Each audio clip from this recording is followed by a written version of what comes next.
Just another case, I suppose you'd call it. As judge of the juvenile court, I've handled hundreds. Funny, though, the way you can never get used to them. Take Edie Adams here. She tried to prove she had nerve, ran off with a stranger who promised to marry her. Well, he robbed a building and loan office. The police picked him up, and here she is in my chambers, a delinquent. Delinquent in good sense.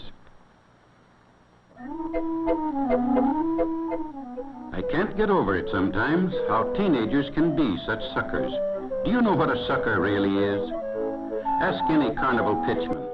The sucker is the guy who thinks he's smart, that he's putting something over on you. Take the old shell game. The sucker never wins. Why? Because the pea is really a ball of wax. It's never under the shell. It's under the operator's fingernail. All right, what's that got to do with you? You never fell for the shell game. Don't fool yourselves.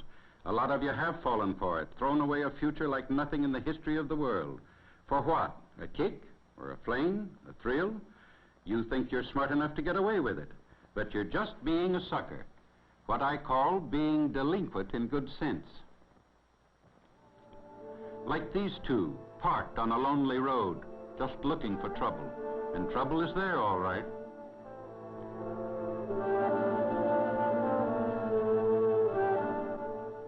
If you look hard enough, you can always find it, especially if you're the sharp one. The guy or gal who doesn't have to listen to your parents' good sense or follow the rules, because you're smart enough to beat the game and take care of yourself. That's what this couple thought. Did you read about the case in the newspapers? They found out how it feels to be a sucker. Too late to do any good, but they found out.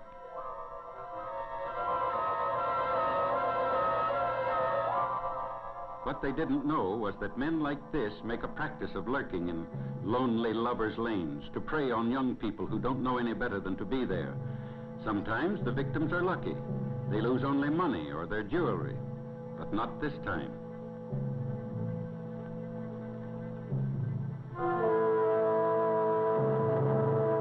These two were fortunate to get out with their lives, and that's an experience they'll never forget.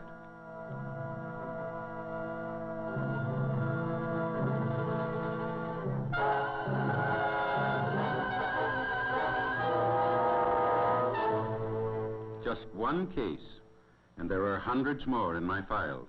All normal, average kids who saw their lives ruined in a few hours, or even in minutes. Let's take a look at another one. Mary Hansen. There's nothing wrong with babysitting in itself. It gives parents freedom, it gives you a chance to make some money, and learn how to handle small children. That's true so long as you and your parents know the people. But Mary put an ad in a newspaper for sitting jobs.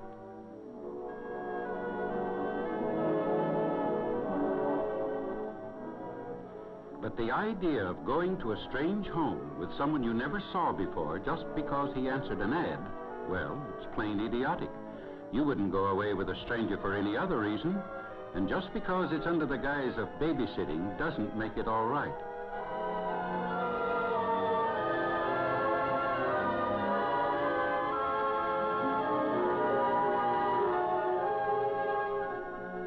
But this time, even Mary's mother is fooled. You see, he gave her a phone number where she could reach her daughter anytime.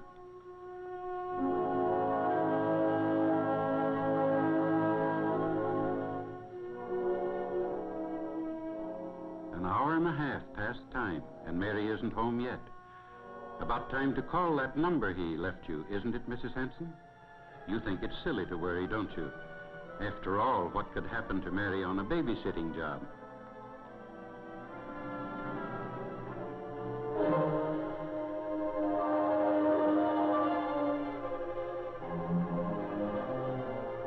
But the woman who answers the phone has no family. She never even heard of the man, or of Mary Hansen. No, she has no idea where the man got this number.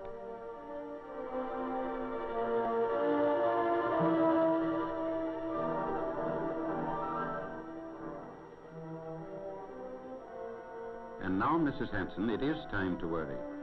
But I'm afraid it's too late to do any good after letting your daughter drive away with a stranger. Another headline. This one was just last week. It's in my files. You can read about it. Now, let's take another example. Ethel Ryan's case, one of the nicest girls in her school. Like a lot of juniors and seniors, Ethel's friend Lynn thought they were too sophisticated for boys of their own age. They wanted somebody more glamorous. And the two in the convertible were just what they had in mind. To me, it would seem that the fact they'd never seen either of them before should make a difference. Well, it does to Lynn, but Ethel talks her into it. It's daytime, Ethel says, and aren't they grown up and smart enough to handle any situation?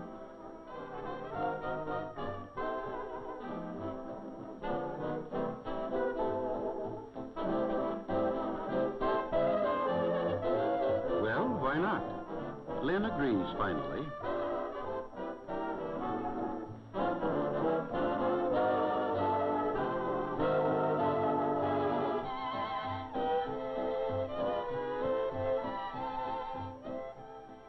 Both of them got home safely. And they're really in luck, Lynn tells her mother. She and Ethel met two of the nicest boys, and they're going out with them tonight. Who are they, and where did they meet them, Mrs. Coe asks. Well, Lynn explains, they don't know their names yet. She and Ethel missed their bus, and... You mean they picked you up, and you don't even know them? Well, her daughter is certainly not going out with strangers. She may be old-fashioned, she tells her daughter, but that's final. So, Ethel gets the bad news. Lynn's mother says no. Well, it's tough.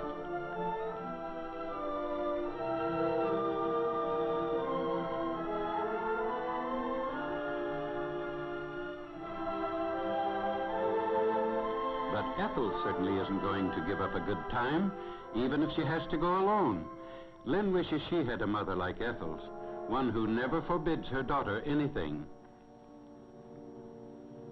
See you later, Ethel says. Maybe. Well, I wish that were all there was to it. One girl out on a date, the other disgusted at staying home. But life is not quite that simple. When one breaks the rules, we pay for it.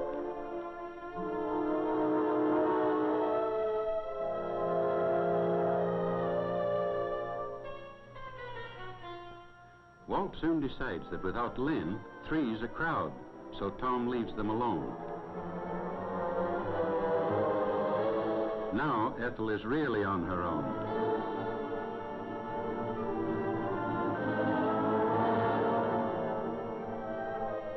I suppose just about here, the horse laughs are starting in the audience. All right, go ahead and laugh.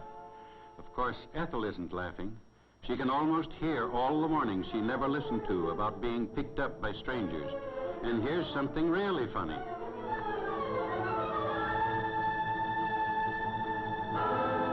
Go ahead, have a good laugh. Like Mr. and Mrs. Ryan and Ethel herself. And I can tell you about hundreds of cases. I hope you're beginning to get the idea. Mr. and Mrs. Adams are, and Edie, too. She's going to a detention home for 3 months.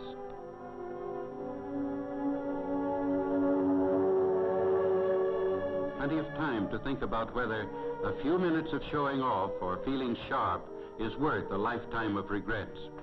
If you're willing to risk that, you're not the young American men and women I think you are. Think it over.